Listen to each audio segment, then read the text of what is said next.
दोस्तों आज मैं एक हार्ट रेट वेरिएबिलिटी के बारे में बात करूंगा। तो दोस्तों अगर ये बात करें, ये सिकनेस है दोस्तों। जो हम लोग का हार्ट रेट होता है वो एकदम कांस्टेंट नहीं होता है, एकदम मशीन की तरह नहीं, वो कि एकदम ऐसे ऐसे ऐसे ऐसे चल रहा हो। उसमें बहुत थोड़ी थोड़ी थोड़ी थोड़ी वेरिएशन। स्ट्रेस तो है ही लाइफ में, डेली सबका ऑफिस में कहीं ना कहीं पर्सनल लाइफ में कुछ ना कुछ स्ट्रेस तो रहता ही है, बट हमारी बॉडी स्ट्रेस से लड़ती है, ऐसा।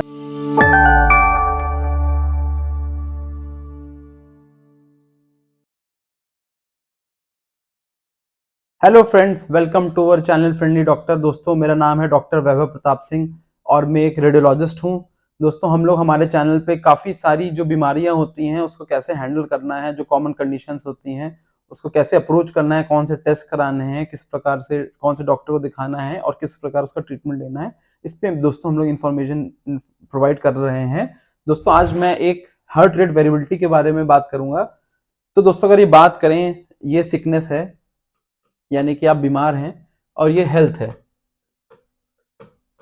तो दोस्तों इसके बारे में अगर आप सिक हो रहे हैं तो मैं जानकारी दे ही रहा हूं, बट मेरा अल्टीमेट एम है आपको ये +5, यानी आपको अल्टीमेट हेल्थ प्रोवाइड कराना। आप ऐसी चीजें अपने बॉडी के साथ करें कि आप सिक बहुत कम हो, और कम भी हो तो बहुत जल्दी आपकी बॉडी रिकवर कर जाए। तो I want all of you to be in pristine health. तो दोस्तों यही इसीलिए मैं ये वीडियो जो है हार्ट रेट वेरिएबिलिटी, एक ये काफी वैसे तो पुराना पैरामीटर है, बट ये आजकल ऐसे डिवाइसेस कॉमनली अवेलेबल हो गए हैं जिससे इसको मेजर किया जा सकता है, और इसको मेजर करके इसको थोड़ा थोड़ा अगर हम लोग बढ़ाने का प्रयास करेंगे तो हमारी बॉडी जो है बहुत अच्छा रिस्पॉन्स देगी। हम लोग जो स्ट्रेस आजकल बहुत कॉमन हो गया उसको अच्छे से हैंडल कर पाएंगे। और दोस्तों मैं चाहता हूं कि आप, इतना मैं हेल्दी करना चाहता हूं आप लोगों कि आप अल्ट्रा ह्यूमन बने, अल्ट्रा हेल्दी बने, सुपर ह्यूमन बने, सुपर ह्यूमन कहलाएं। तो दोस्तों हम लोग बात करते हैं हार्ट रेट वेरिएबिलिटी के बारे में। दोस्तों जो हम लोग का हार्ट रेट होता है वो एकदम कांस्टेंट नहीं होता है, एकदम मशीन की तरह नहीं, वो कि एकदम ऐसे ऐसे ऐसे ऐसे चल रहा हो। उसमें बहुत थोड़ी थोड़ी थोड़ी थोड़ी वेरिएशंस होती हैं। तो इसी वेरिएशन को, जो वेरिएशन हमारा हार्ट बीट के बीच में होता है, इसी को बोलते हैं हार्ट रेट वेरिएबिलिटी। और ये मिली सेकेंड्स का फासला होता है इसमें। तो ये बहुत छोटा सा पैरामीटर आजकल हम लोग नाप सकते हैं।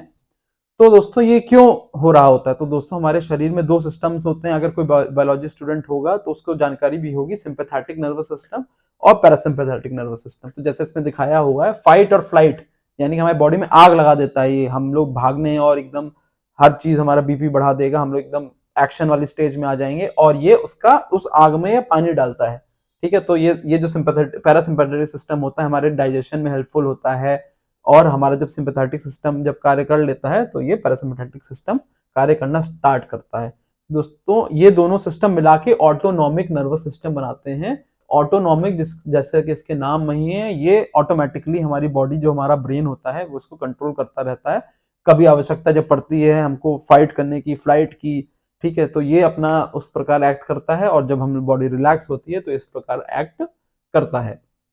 तो ये ऑटोमेटिकली हमारे बिना किसी डिसीजन के अपने आप हमारा ब्रेन जो है ये ऑटोनॉमिकली ये सारे कार्य करता रहता है। दोस्तों जो हमारे दो सिस्टम होते हैं ये आपस में रसाकसी में रहते हैं हमेशा।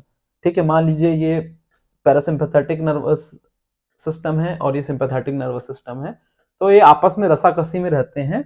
और जितना इनमें बैलेंस, जितना इनमें टैंडम अच्छा मेंटेन रहता है, उतना हमारा हार्ट रेट वेरिएबिलिटी अच्छा होता है। तो दोस्तों जो HRV वैल्यू हो जो ज्यादा होगी तो वो अच्छी मानी जाएगी, और वो इशारा करेगी हमारा ऑटोनॉमिक नर्वस सिस्टम बहुत अच्छे से कार्य कर रहा है, वेल ऑयल्ड मशीनरी की तरह वो कार्य कर रहा है। कोई सिस्टम, मान लीजिए हमारा सिंपैथेटिक नर्वस सिस्टम ज्यादा एक्टिव रहेगा, जो कि काफी कॉमन बात है, तो हमारा HRV डाउन हो जाएगा और हम लोग स्ट्रेस के लिए और प्रोन हो जाएंगे। तो ये इशारा इस तरफ कर रहा होता है। तो दोस्तों मैं बात करूंगा कि HRV क्या इशारा करता है। अगर HRV पैरामीटर कम है तो आप ज्यादा प्रोन हो जाएंगे क्रॉनिक जो बीमारी होती है, जैसे कि लाइफस्टाइल डिसऑर्डर्स हो गया, डायबिटीज हो गया, हाइपरटेंशन हो गया, कोलेस्ट्रॉल बढ़ाने की समस्या, जो क्रॉनिक बीमारी होती है इसके लिए आप ज्यादा प्रोन हो जाते हैं। तो दोस्तों जो अगली जो चीज ये बताता है, अगर हमारा HRV हाई होगा तो हमारी मेंटल हेल्थ अच्छी है। दोस्तों mental disorders, mental health, depression, ये सब आजकल काफी कॉमन हो गया, यूथ में भी काफी कॉमन हो गया, लाइफ में स्ट्रेस बहुत बढ़ गया है। तो हम लोग को अगर ये पैरामीटर नाप रहे हैं और ये लो आ रहा है तो ये इशारा कर रहा है कि हम लोग मेंटल डिसऑर्डर्स की तरफ के लिए, डिप्रेशन के और अन्य और भी प्रॉब्लम्स के लिए थोड़े प्रोन है। तो हम लोग को थोड़ा सा एक्ट, इसके पहले कि बहुत ज्यादा डाउन हो, हम लोग को प्रॉब्लम वास्तव में डिप्रेशन में हम लोग जाने लगे, उसके पहले हम लोग थोड़े से करेक्टिव एक्शंस लेना स्टार्ट कर दें ताकि हमको मेंटल डिसऑर्डर, मेंटल इलनेस ना हो। तीसरा दोस्तों ये बताता है कि हमारी बॉडी, बहुत ध्यान से सुनिए दोस्तों, बहुत इंपॉर्टेंट बात है, हम स्ट्रेस तो है ही लाइफ में, डेली सबका ऑफिस में कहीं ना कहीं पर्सनल लाइफ में कुछ ना कुछ स्ट्रेस तो रहता ही है, बट हमारी बॉडी स्ट्रेस से लड़ती है, ऐसा नहीं कि हमारी बॉडी स्ट्रेस से नहीं लड़ती है। तो जो रिसिलियंस होता है हमारे बॉडी का, वो एचआरवी अगर आपका हाई होगा तो आप स्ट्रेसफुल कंडीशन को बहुत आसानी से हैंडल कर ले जाएंगे। इसीलिए दोस्तों हम लोग को एचआरवी थोड़ा देखना चाहिए, मेजर करना चाहिए, मॉनिटर करना चाहिए, उसको बढ़ाने का भी मैं आगे वीडियो में बताऊंगा भी कि कैसे उसको थोड़ा सा बढ़ाने का प्रयास किया जाए। तो resilience to a stressful situation, how our body is prepared to handle a stressful situation, ये हमारा ऑटोनॉमिक नर्वस सिस्टम ही मैनेज करता है, और हमारे ऑटोनॉमिक नर्वस सिस्टम की वेलबींग एचआरवी नाप रहा होता है।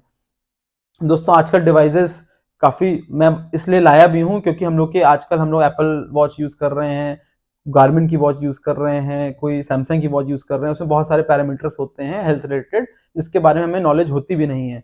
तो आज का नए वॉच में मैं कुछ वॉचेस के जो लिंक्स हैं अमेजोन के, वो डिस्क्रिप्शन में डाल भी दूंगा, Apple watch, Samsung watch, Garmin watches, तो वो आप वॉचेस परचेज कर सकते हैं, यूज कर सकते हैं। अगर आपके पास ऑलरेडी हो तो आप उसमें एचआरवी का पैरामीटर मेजर कर सकते हैं, आजकल अवेलेबल है। तो अगर ये इतना अच्छा पैरामीटर है तो उसको हम लोग मॉनिटर अपना डे टू डे एक्टिविटी में करना स्टार्ट करना चाहिए।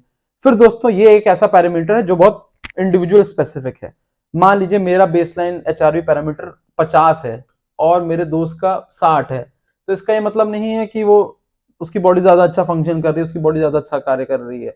ये बहुत ही इंडिविजुअलिस्टिक पैरामीटर है, और इसकी जो रीडिंग है हम लोग अपनी इंडिविजुअल बेसलाइन रीडिंग ले लें, उसको थोड़ा थोड़ा सुधारने का प्रयास करें, बस इसमें इतना है। आप थोड़ा थोड़ा, मैं कुछ आगे स्टेप्स बताऊंगा कैसे हम अपना एचआरवी की जो वैल्यूज हैं वो बढ़ा सकते हैं।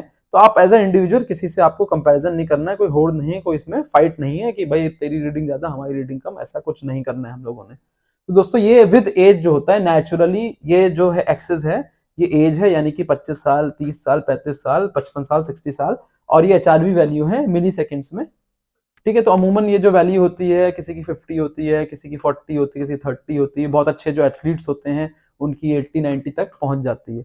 बट इंपॉर्टेंट बात है कि विद एज ये जो वैल्यू होती है ये फिजियोलॉजिकली घटती जाती है,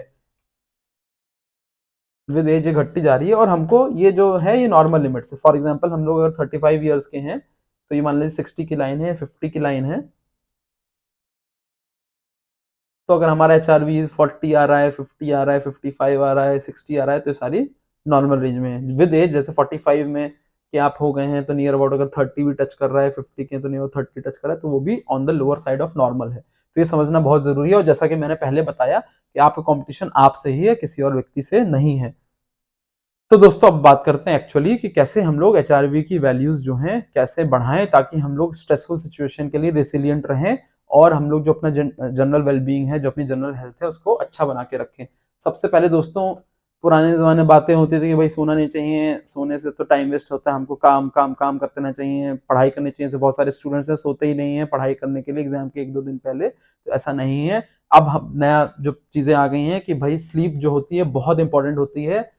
सबसे इंपॉर्टेंट अगर मैं बोलूं आपके स्वास्थ्य के लिए, तो दोस्तों वो अच्छी 6 से 8 depending on individual to individual 6 to 8 hours की हेल्दी साउंड स्लीप हमारे बॉडी को बहुत जरूरी है।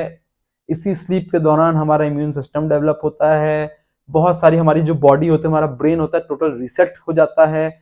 अगर हम लोग स्ट्रेसफुल सिचुएशन में हो तो अगर अच्छी नींद आ जाए तो उसको हमको हैंडल करने के तरीके भी स्लीप में मिल जाते हैं। तो स्लीप इतना इंपॉर्टेंट है हमारी मेंटल हेल्थ के लिए और हमारी फिजिकल हेल्थ दोनों के लिए। अगर हमने बहुत हैवी वर्कआउट कर रखा हो तो भी हमारा स्लीप से हमारे सारे जो बॉडी के सेल्स होते हैं वो रिकवर करने लगते हैं। दोस्तों हम लोग को जो एक्सरसाइज होती है वो रेगुलर करनी चाहिए, उससे भी एचआरवी बढ़ता है। रेगुलर एक्सरसाइज जरूरी नहीं कि एकदम हम वेट ट्रेनिंग कर रहे हो, आपकी हेल्थ के हिसाब से, आपकी एज के हिसाब से वॉक करना, अगर वॉक करते हैं रेगुलर वॉक करें, स्विमिंग करते हैं रेगुलर स्विमिंग करें, योगा करते हैं तो रेगुलर योगा करें, कोई स्पोर्ट्स फॉलो करते हैं तो बहुत अच्छी बात है, स्पोर्ट्स फॉलो करें, रेगुलर करना चाहिए। ये अगर आप नहीं करते एक्सरसाइज, एक्सरसाइज भी इनकलकेट कर लेंगे अपने लाइफस्टाइल में, तो आपका एचआरवी वैल्यू 10 से 20 मिली सेकेंड से ऊपर आराम से बढ़ने लगेगा। दोस्तों जो हम लोग की डाइट होती है वो भी टाइम टू टाइम, अगर हम लोग डाइट नहीं लेंगे, कोई डाइट में कोई सुबह का है तो सुबह का मील स्किप ही, ब्रेकफास्ट जो है वो स्किप ही कर दिया, और फिर रात को भी नहीं खाया, फिर अजीबोगरीब फूड हमने एकदम सोने के पहले ले लिया, तो ये सारी चीजें नहीं करनी चाहिए, इससे भी हमारा एचआरवी डाउन होता है। और दोस्तों स्ट्रेस रिड्यूसिंग टेक्निक्स होती हैं दोस्तों, मेडिटेशन में बोलूंगा, बहुत अच्छी टेक्निक होती है, हमारे ऑटोनॉमिक नर्वस सिस्टम के लिए बहुत हेल्पफुल होती है। योगा में प्राणायाम, ये सारी बहुत सारी ऐसी चीजें होती हैं जो हम लोग को अपने लाइफ में इनकलकेट करना चाहिए। इससे भी हमारा ऑटोनॉमिक नर्वस सिस्टम सही से काम करेगा और हमारा HRV वैल्यूज हम लोग वास्तव में ऑब्जर्व करेंगे विद टाइम, ग्रेजुअली। तुरंत कोई रिस्पॉन्स नहीं आता है, आप करते रहेंगे 15-20 दिन, 1 महीने, 2 महीने, साल भर बाद आपको you will feel the effects of yoga, meditation and pranayama. और दोस्तों जो बुरी बातें हैं जो अवॉइड करनी चाहिए, अल्कोहल, तो दोस्तों कहते हैं तुरंत अल्कोहल कंजम्पशन करने से HRV तो आप भूल ही जाइए, आपकी वैल्यू तो तुरंत डाउन हो जाएगी। और वो HRV रिसर्च में पाया भी गया है कि एक बार अल्कोहल एक नाइट लेने से या जब भी लेने से तो 4-5-6 दिन के लिए आपकी HRV value will shoot to the bottom. तो दोस्तों अल्कोहल लगता है कि इमीडिएटली हमको बस प्रॉब्लम सॉल्वर, ऐसा कुछ नहीं है। अल्टीमेटली अल्कोहल का सेवन, अल्कोहल का कंजम्पशन या स्मोकिंग, ये सब करने से इन द लॉन्गर रन हमारा मेंटल जो स्ट्रेस होता है वो घटता नहीं है, इन द लॉन्गर रन बढ़ता ही बढ़ता है। ये सब रिसर्चेस में आ गया है। तो दोस्तों आई होप आप HRV का अगर है आपके पास ऑलरेडी वॉच तो उसको मॉनिटर करें और उसको बढ़ाने का प्रयास करें ताकि आप हेल्दी रहें, तंदुरुस्त रहें, एक सुपर ह्यूमन बने। Thank you friends. अगर ये वीडियो पसंद आया तो जरूर शेयर करें अपने फ्रेंड्स के साथ। Consider subscribing to our channel. Thank you friends. Stay healthy, stay happy.